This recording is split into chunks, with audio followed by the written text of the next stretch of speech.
Hey guys, right now we're at 5 Mile Pass. We're on our way to the Pony Express Trail. We're going to check out some old ghost towns out that way. I'm here with Mr. Defactor. He prefers to go by Mr. even though he's been to 7 years of Defactor school.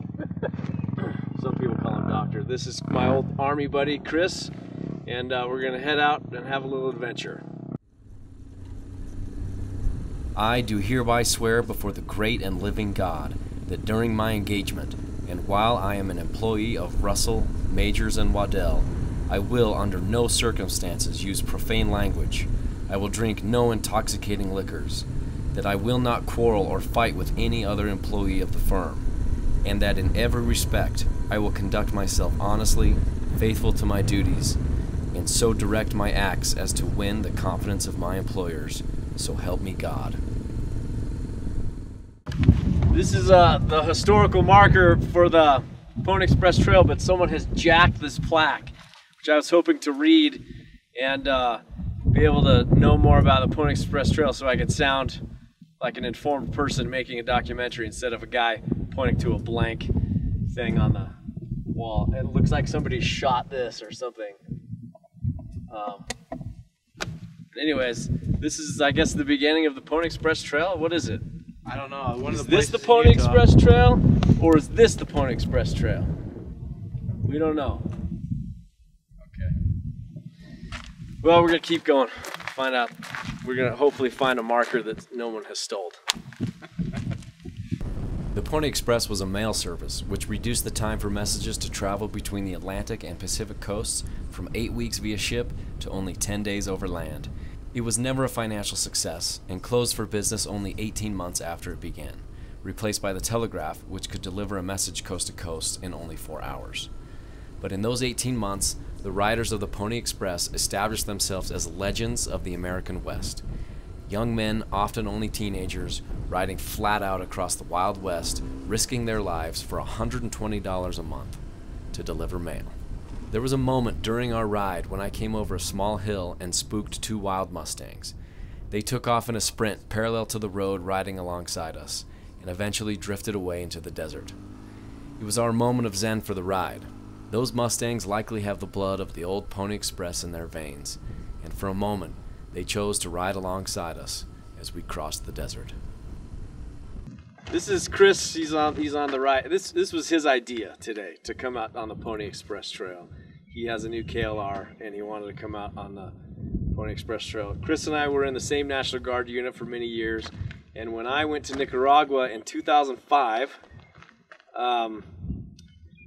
Chris, I was there for 4 months, but you only came for like 2 weeks, right? Yeah, 4 weeks. 4 weeks. Yeah. So during that 4 weeks, we got a weekend pass, and we went to a place called Granada, Nicaragua. It was the city of Granada, and there was a restaurant there called, do you remember what the name of the restaurant was? Something fusion. It was fusion food. It was fusion food, but the name of the restaurant was El Tercer Ojo, which means like the third eye. And we had some food there. I remember that you were really excited because there was some food there that you hadn't seen at another restaurant since Madagascar. Yes, raw beef. It was raw beef. You could order raw beef and it came like on bread or something, right? Yes. And I remember a guy named Peeler who was there with us, he puked his guts out after he ate it because the thought of eating raw beef was too much for him. That's because he was weak. It made him sick. I can't remember if it was good or if I liked it or anything, but I remember I didn't get sick. It was just an interesting meal. So that was in 2005. We ate at this place. And then in 2007, Mitch and I went on our motorcycle ride to the Panama Canal, and we went through Granada, Nicaragua. And he said, if you stop by that restaurant, pick me up a t-shirt. And so we did. And then we took that shirt with us to Panama, turned around, came back to Costa Rica, and then Mitch sold his motorcycle and flew home, and he took the shirt with him. And I figured, what better place, this is like 7 years ago, Yeah. that we bought you this shirt. And I have it here with me now. Right on. And this, I remember that. Yeah, I remember asking for that shirt. when Mitch left, he put it in this exact plastic bag and wrapped it with this duct tape. and it's been just bouncing around for 7 years.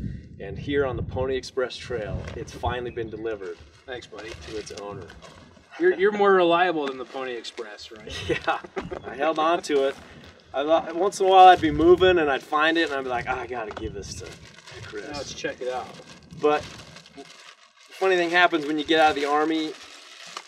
You go from seeing these guys like every month to not seeing them so much. So yeah, the third eye. I have a shirt just like that, but it's I'm gonna have to lose a few pounds before I fit into this sucker again.